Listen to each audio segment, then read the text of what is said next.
guess I shouldn't have turned it off because it started a new video. Dang it, Keith. No, I'm just gonna put them open there. Let's not have a family. Let's listen on the track today. English language. Well, we had an extended break because we had a call come in. I'm gonna stop here for a second and we are going to go.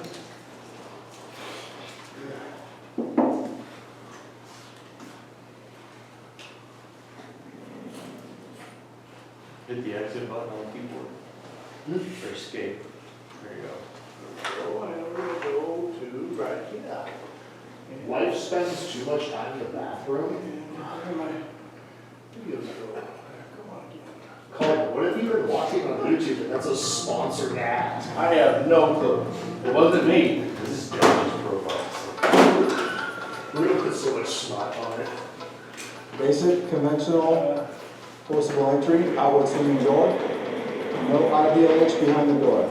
If there was ideal H, then I would be masked up on air and then proceed with these sequences.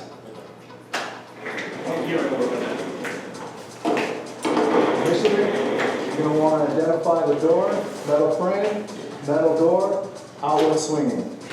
Once I've identified that, I'm going to shock the door, looking for weak spots and where the locks are. So high, middle, and low. I've identified that I have locks in the middle of the door, so I'm going to go ahead and proceed with forcing the door. When forcing the door, I'm going to want to place my Halligan, my ad, 6 inches below or 6 inches above the mechanism that's keeping the door locked. Setting my Halligan in, I want to ensure that it's flat against the door in order for my ads to get flush into the door where it's going to come up against the stop. Once I've hit it in, I can see on my depth gauge here, my gap line, that gap line is even with the front of the door. And I've also felt that my ads have bottomed out on the stop. So now I know that my ads is as far in as I need it to be in order to force the door.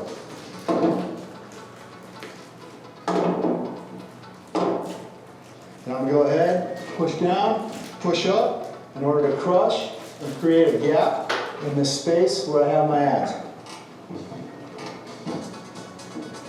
Once I've done that and created a gap, I'm going to go ahead and walk my tool around my ads portion of my Halligan back around the back of the door, applying outward pressure as I strike.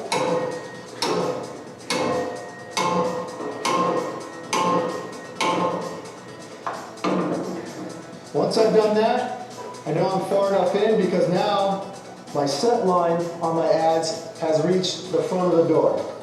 Now I know that my tool is set properly so that when I force the door, I won't lose my progress.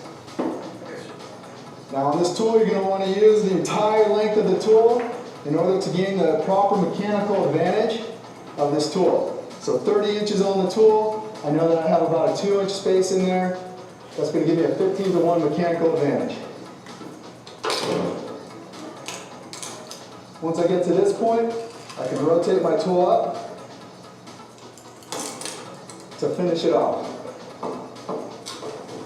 That's that. I'm going to check the door for smoke. If there happens to be smoke, I'll close it, and then we're going to control our environment.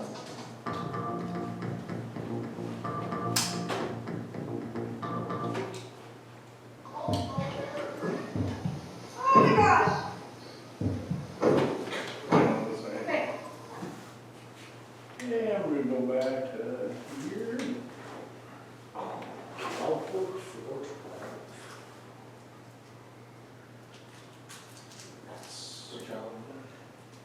Can I get back to my, I had a whole bunch of them listed out here, but that went too far.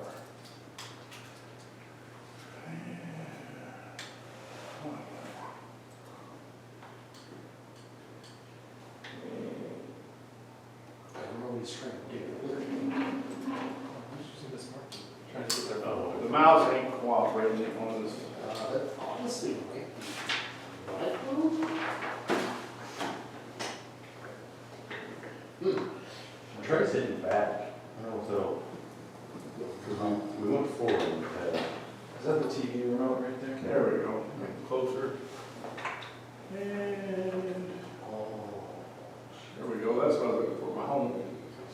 Nope, I did it for you. There we go, there we go. All right, so that was a inward swacing door we just did, and here we got an outward. We just did outward. Oh, we just did? Oh, yeah, he did, I'm sorry. Yeah. Thank you. Basic conventional forcible entry. See my progress. Push the top left button. It's weird. What department is this? I didn't see. Oh, Basic yeah, it was in conventional California, I remember that. forcible entry, outward swinging door. No IDLH behind the door. If there was IDLH, then I would be masked up on air and then proceed with these sequences. I think this is the second one. It is, that was, I was right, we did some inward ball going Now down. identify the door, No, it's all metal frame, metal door, outward swinging. No, we did inward Once ball. I've identified that, I'm going to shock the door. That's the same one we did outward. This one we just did outward. Yeah, Okay. bottom it says it's outward. Middle, middle. Yeah, but we did just see this, so you know. So I'm going to go ahead, proceed with forcing the door. Rolling.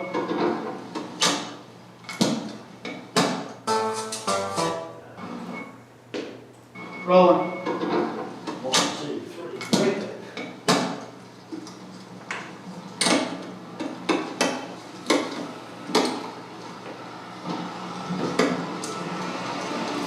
This is obviously a single firefighter operation here.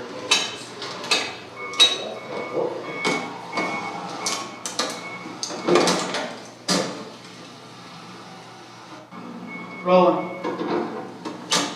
Now, the only thing you should have done different here is, once that door swung open, you should have grabbed the towel and pulled that door back to them in case there was fire right there behind it. But with it being glass, I probably knew that it wasn't.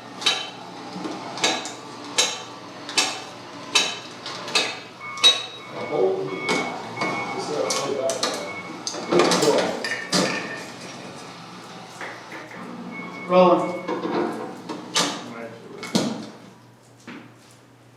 Really good one here.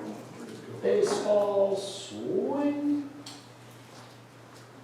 I had one on a commercial door. Who's it?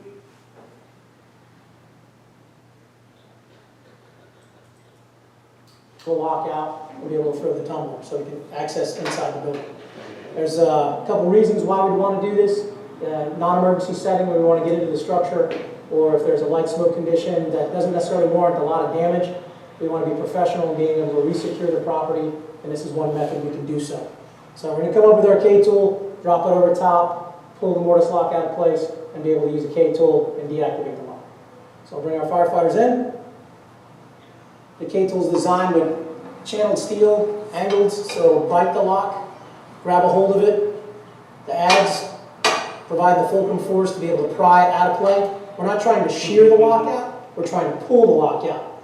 Keeps the lock intact, and the set screws may snap when we bring this out. We can deal with that later. So reaching in, we've got our lock mechanism on the inside here.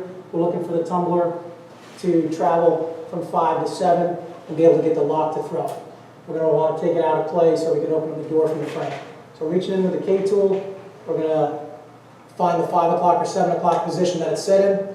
It may be a different setting on the clock face. It depends on how the lock is mounted on the door, if it's sideways or vertically mounted. But once we reach in, we find the opposite of which direction it's got to travel, drop the lock, and now we have our access going in. Again, where this is good for us and for the business owner is we can come back in, relock the property, and put the lock back in place as if we hadn't even made access, securing the property and being professional about our job. So Brandon's going to come back in, relock the door, and then we can come back in with the cylinder lock, put it in place, and we're in business. For Fire Engineering's training mix, I'm Walt Lewis. Take care and be safe.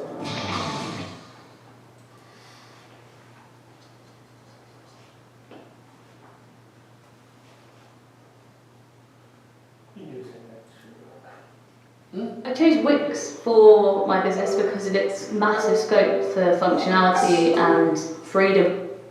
You can always readjust the tools, such as here. Same thing, I'm gonna make sure we're ready. You ready? Hit. Hit. Now, as the tool is being struck, I want to make sure that I'm helping using my force, pulling back on the tool. Do not pull back on the tool as I'm saying strike. So now once I'm set, go ahead again, hit. Hit. Causing force. Again, make sure you're set, hit. Door is forced, and we control the door.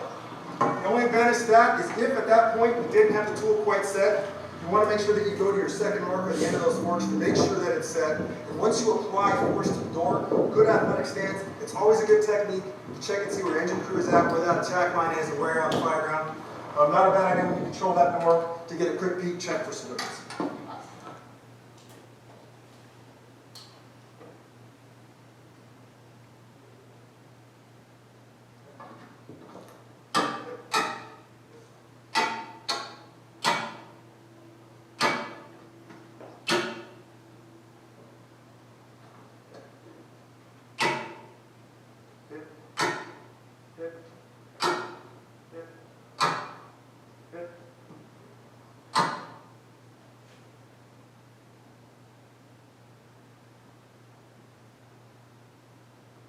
Now that we have the tool actually set, we have it buried to the cup props. That's our second line there on the floor, so I think it's quite important to help you get a visual on that set.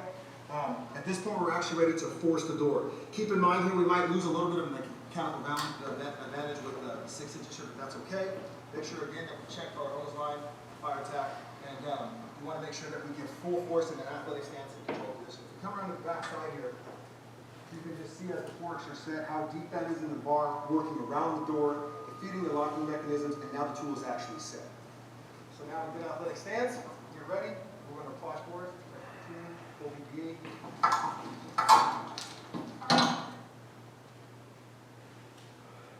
That would have been the inward facing. Now, I don't, they touched on it in the video a little bit, and then also in our presentation, whenever you're going to drive that in, Ted, you got your door jamb. Let's say the door jamb's here on my right side, okay? Mm-hmm.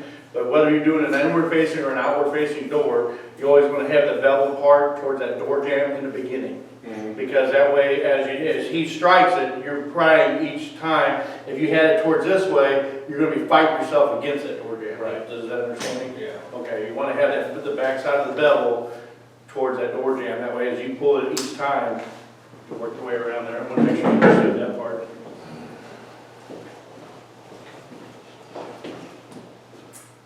Back to here. I had one. Let's see.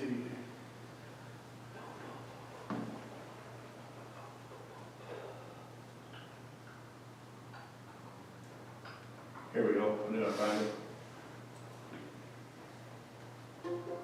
I chose St. George's University School of Does that do Medicine commercial? because at the time that That's I wanted to double go into swinging doors. medicine, they were the only university that was one.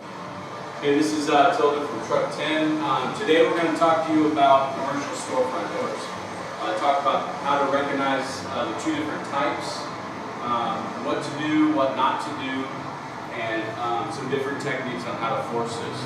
The most important thing that we want to remember with this door is that we don't immediately want to come up and break the glass.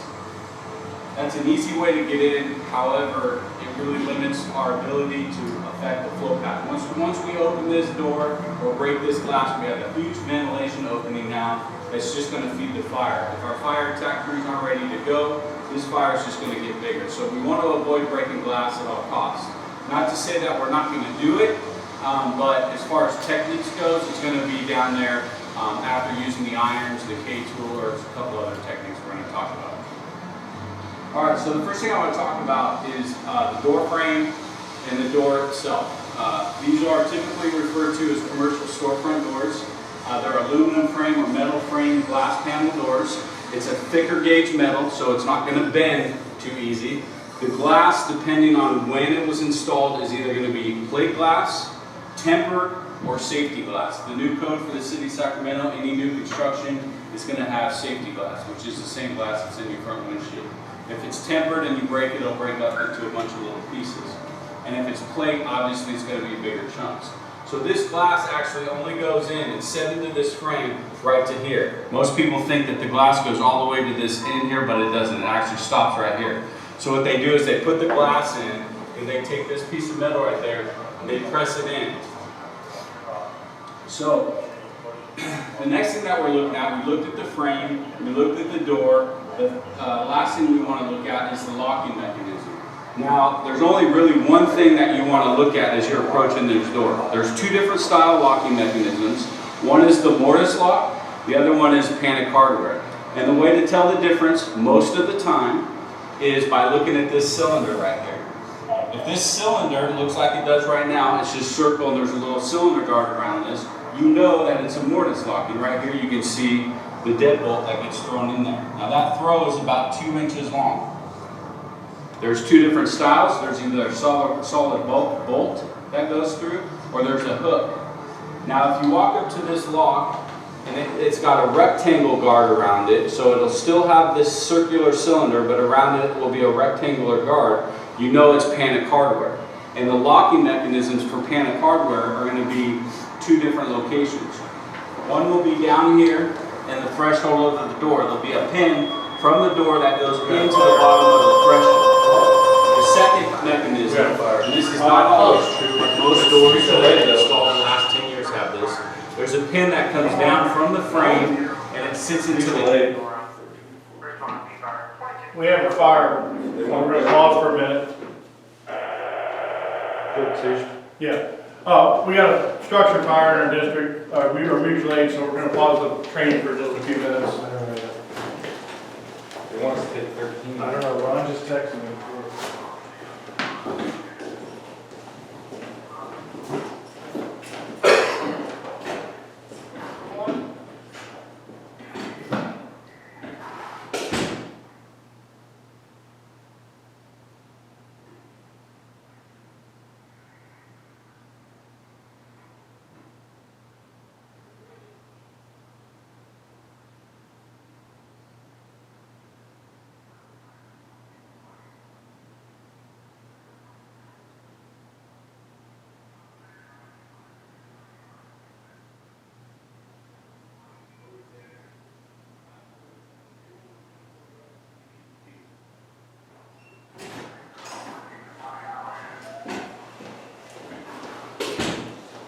Unfortunately, we do have a working structure fire. It is 2:25. I'm going to have to pause this video so that we can all attend. We'll restart when we resume when we get back. Thank you.